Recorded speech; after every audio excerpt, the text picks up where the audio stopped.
réunion bi tey dañ ko woote muy réunion boo xamee ni instance la maanaam ñoo ngi ko tuddee lëlu section yi nga xamee ñoo nekk ci biir université yëpp ñu koy woote juróom-benn weer yu nekk ñu war a daje ci benn béréb section yi nga xamee ni moo composé SAES ci université yëpp ci Sénégal ñëw teew ñu waxtaan ci suñu biir xool ndax doxalinu université yi mi ngi jaar yoon wala déet. réunion bii nag ñoo ngi ko waroon tenir au mois de mars waaye ñëpp xam nañ ni dañuy dund ci benn jamono bu doy waar muy jamonoy mbas looloo taxoon ñu ni ñu xaw ko dàqan mais bu leen gisee tey ñu woote ko tey mu nekk réunion boo xam ne ñëpp dañoo ñëw teew ñiy jóge Casamance ñiy jóge Kaolack ñiy jóge Bambey ñiy jóge Thiès ñiy jóge Dakar ñiy jóge Ndar ñun ñëpp ñu ñëw teew c'est parce que dafay firndeel ñor gim ñu ñor li ñuy waajal mu jëm ci ubbite maanaam dooraat njàngale mi ci biir université daf ñu ñor lool moo tax ñu ni mënuñu di def réunion en ci virtuel mais dañuy bëgg ñëpp ñëw teew ñu gisante suñu biir waxtaan sottante xalaat liñ ci mën a jàpp nag mooy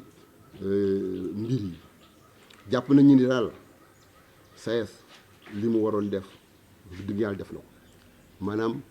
ci jàppale nguur gi jàppale ministère enseignement supérieur ci di ko xelal ci di ko xalaatal ci nan la ñu mën a def ba nga xamee ni njàng mu kaw mi dana dox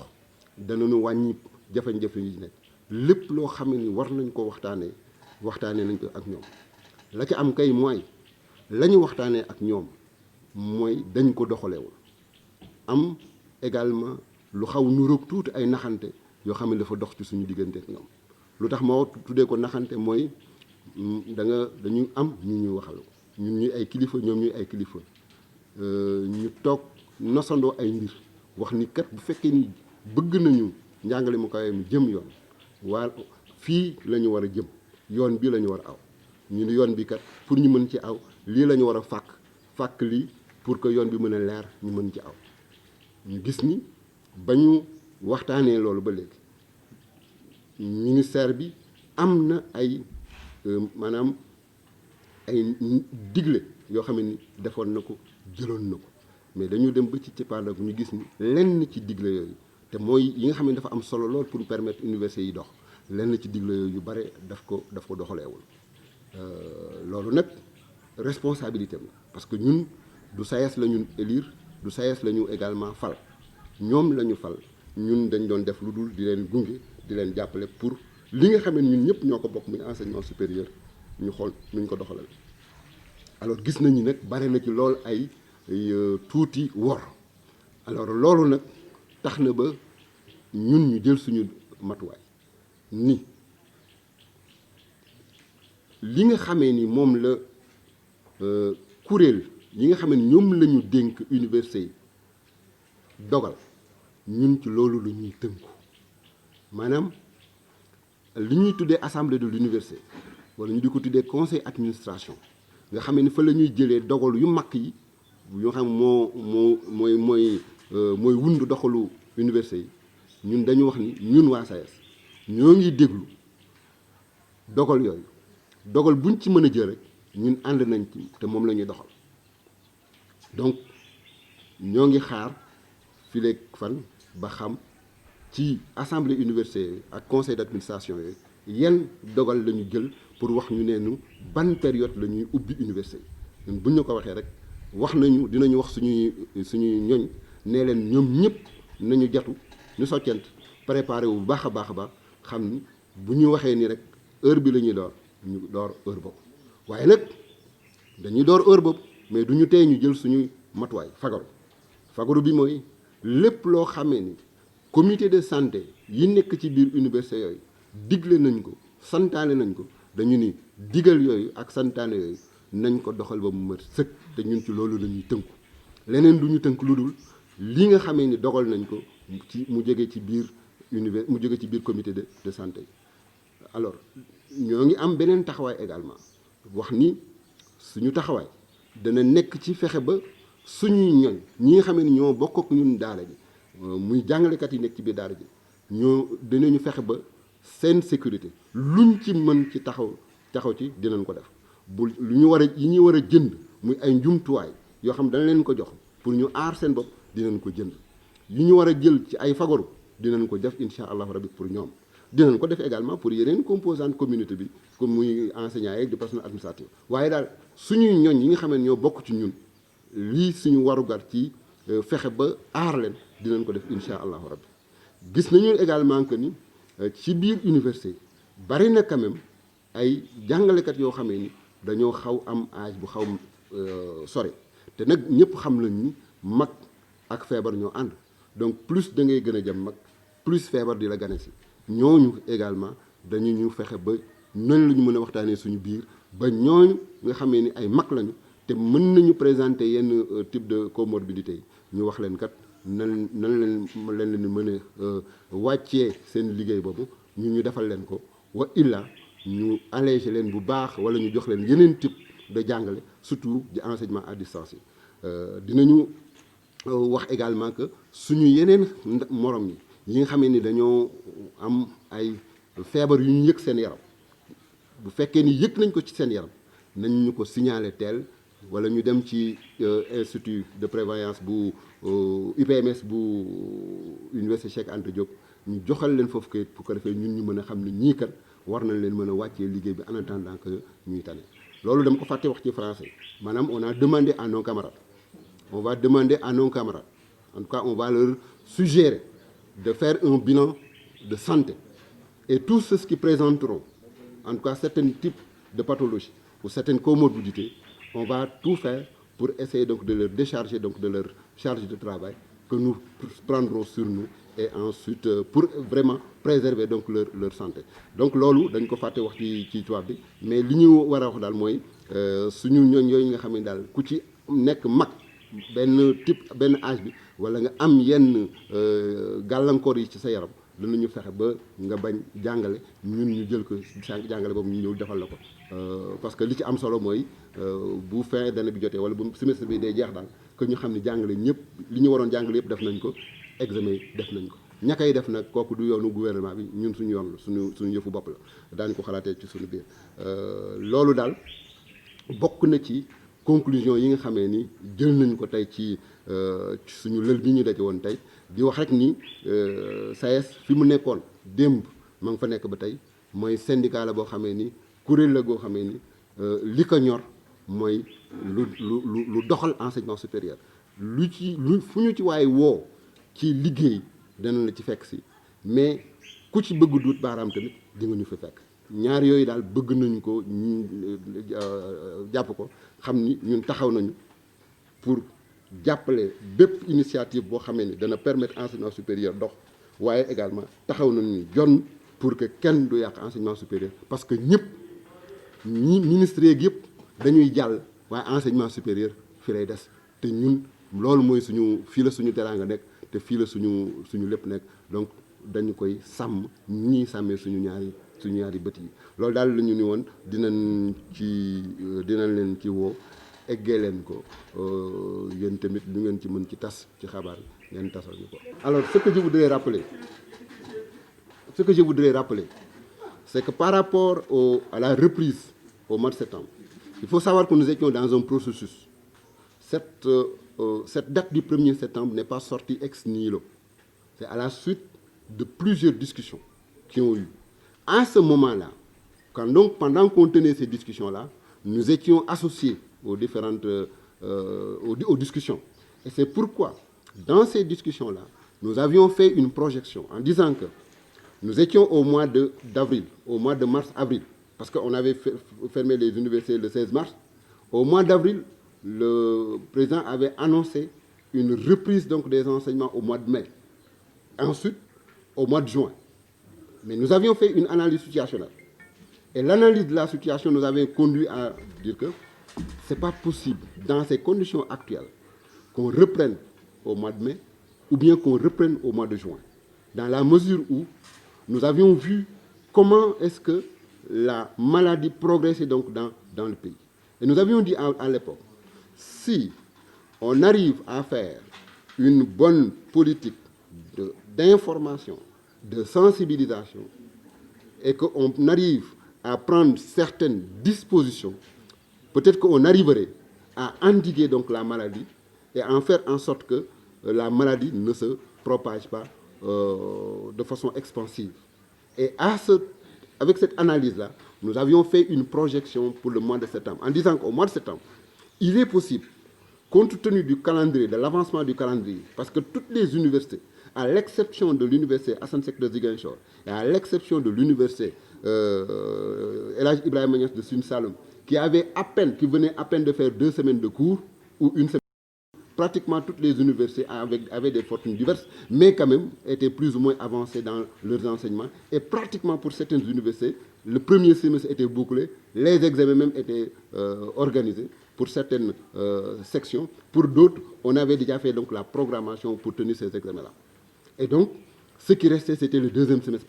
pratiquement. Et donc, on avait fait un calcul en se disant qu'au mois de septembre, en revenant au mois de septembre, il était bien possible d'organiser les examens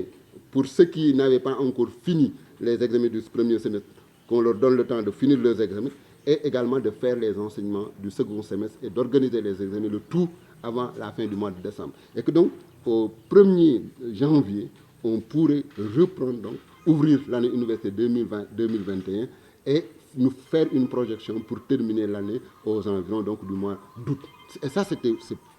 fort possible. Maintenant, nous avons écrit au ministre de l'Enseignement supérieur les lettres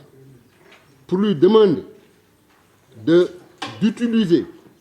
cette période-là, parce que n'oubliez pas que nous sommes restés pendant 6 mois. On dit, utilisons cette période d'attente pour essayer d'aplanir toutes les difficultés au niveau de l'enseignement supérieur. C'est-à-dire, essayer donc de voir quelles sont les infrastructures qu'il faut essayer de terminer tout de suite. La projection sur le nombre de bacheliers de 2020, où est-ce qu'on va les orienter? Chaque université, quelle est sa capacité d'accueil? Quels sont donc les enseignants qu'il faut, le nombre d'enseignants qu'il faut pour prendre en charge ces nouveaux bacheliers? Étant donné que la politique du gouvernement maintenant, c'est d'orienter tous les bacheliers dans le public. Nous avions fait un certain nombre de projections. Et nous avions dit au ministère, donc, il faut qu'on travaille pendant cette période-là sur toutes ces questions-là pour essayer donc d'avoir un horizon assez clair lorsque on reprendra donc les enseignements, mais également lorsque nous organiserons les examens donc de baccalauréat et que donc les nouveaux bacheliers vont être orientés. Malheureusement, c'est ça le problème.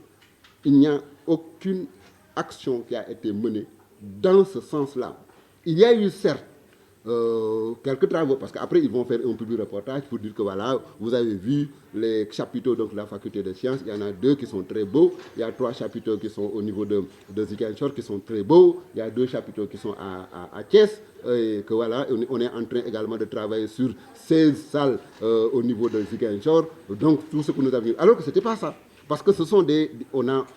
eu des discussions et il y a eu beaucoup d'engagements qui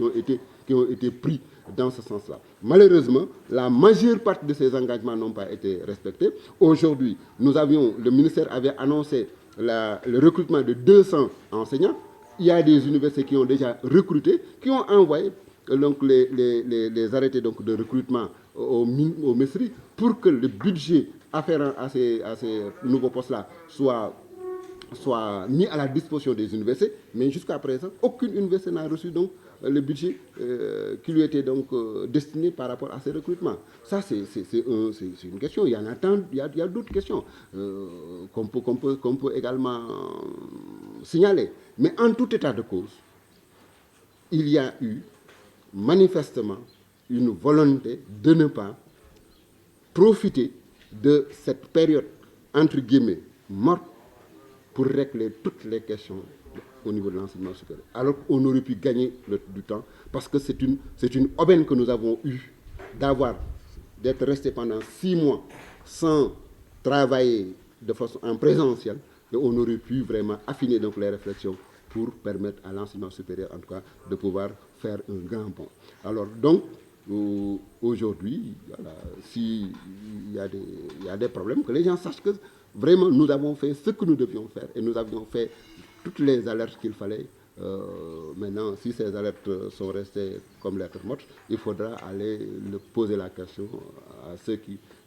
à qui donc étaient destinés ces alertes. Effectivement, au vu de ce qui précède, le 1er septembre, c'est pas possible. Le temps que le baccalauréat se fait à partir du 2. On ne va pas se lancer. Nous n'allons jamais dire que le 1er septembre, c'est bon ou c'est pas bon. On nous a dit le 1er septembre. Nous attendons nos instances pédagogiques. Si les instances pédagogiques nous disent que le 1er septembre, c'est bon, voilà les mesures qu'il faut. Nous allons demander à nos camarades de respecter ces mesures qui ont été édictées par les comités de santé et d'être prêts pour le 1er septembre. Maintenant, est-ce que le 1er septembre, toutes les conditions seront réunies? Est-ce que toutes les conclusions qui sont issues des comités de santé vont être respectées? Ça, wait and see, comme on dit. Est-ce que le SAES disons, son point de vue sur la proclamation annoncée des résultats du bac par SMS? Ben, tout ça, ce sont des... Vous savez, il y a eu des décisions qui ont été prises, des innovations qui ont été prises par le directeur donc, de l'office du baccalauréat. Nous constatons. Parce que quand même, il faut d'abord qu'on vous demande votre avis. Si vous êtes associé à la prise de décision, parce que aujourd'hui, nous sommes dans un contexte géopolitique qui est très chargé. Ce qui se passe au Mali, ce qui se passe en Mauritanie, ce qui se passe en Guinée. Le Sénégal est comme une sorte d'oasis dans un désert. Mais cet oasis-là, il faut le préserver. Il faut essayer de faire tout pour qu'il n'y ait pas de débordement. Et pour qu'il n'y ait pas de débordement, il faut que l'on privilégie les dialogues, il faut qu'on privilégie le consensus. Donc, dans toute décision qui doit être appliquée à des communautés, il faut faire en sorte que ces communautés-là s'approprient ces décisions que vous allez prendre. C'est ça qu'on appelle donc le dialogue et c'est ça qui permet tout simplement donc de préserver en tout cas cette stabilité et cette paix sociale que nous chérissons tous et que vraiment nous appelons de toutes nos forces à sa préservation. Donc, mais quand on ne vous associe pas, vous ne pouvez pas donner de votre point de vue. Et donc, je l'ai dit dans la presse plusieurs fois, sur cette question de la reprise des enseignements ou les autres décisions qui ont été prises par d'autres structures, le SAES n'a jamais été associé, donc il reste à l'écart. Et nous ne voulons pas commenter les décisions qui sont prises par ces instances-là. Nous constatons comme tout le monde et nous attendons de voir. waaw léegi damay fàttali rek ni ci wàllum reprise bi ñuy laaj ndax mën na nekk le 1er septembre wala déet damay fàttali rek ni ñun SAES dañuy wax ni lépp loo xamee ni ay nit ñu ko séq dañ ko bëgg doxal nañu fexe ba waxtaanee ko ci seen biir ndax buñ ko waxtaanee ci seen biir dana tax ba lépp loo xamee ni réeroo la wala lépp loo xamee ni jiixi jaaxa la danañ ko mën a dindi danañ ko mën a effacer su ko defee waxtaan boobu la muy jur mooy ngeen tënku ci benn mbir moom ngeen tënku nag ku ci nekk ci yéen da ci am responsabilité da ci am wàll waaye dañoo gis ni ñun li jëm ci wàllu reprise bii le 1er septembre je le dis honnêtement ñun SAES nga xamee ni ñun ñoo ŋànk ñooy kuréelu jàngalekat yi ñun de kenn woowuñu ci laaj ñu ci suñu xalaat comme nag woowuñu ci laaj ñu ci suñu xalaat ñu denc suñu xalaat ñun tamit téye ko pour suñu bopp la ñu mën a wax daal mooy ñoo ngi xaar le 1er septembre ñoo ngi xaar suñuy kuréel yi nga xamee ñoom ñoo war jël décision wax ni bés bii la université bi di reprendre ñoo ngi xaar suñu kuréel yooyu nag suñu nee ñu ñëw leen ngeen jàngale 1er septembre dañ leen laaj ne leen comité de santé bi nga xamee ni moom ngeen yor lan la leen wax buñ ñu waxee ni lii la ñu wax ñu ne suñuy ñoñ dem leen ngeen jàngale ji te ngeen tënku ci lii comité de santé bi wax loolu daal ci la ñu nekk nii di ko xaar donc mënuñu xam en tout cas jéemuñu toog di xam ndax le 1er septembre ndax dana baax wala du baax comme kenn woowuñu dañuy ñëw jàpp suñu njàmbur toog di xaar ba le 1er septembre bu le 1er septembre jotee ñu ñëw comme ñëpp constaté bu fekkee ni jàngale mën na am ñu jàngale bu fekkee ni jàngale mënul am ñu xam ni kat jàngale mënul am te ñëpp bu boobaa Sénégal gépp dina xam ni jàngale moo mënul am waaye ñun kenn duñu pousse pour wax ni ñu wax jàngalekat yi ñoom ñoo bañ jàngale bañu ñu jàngale de le premier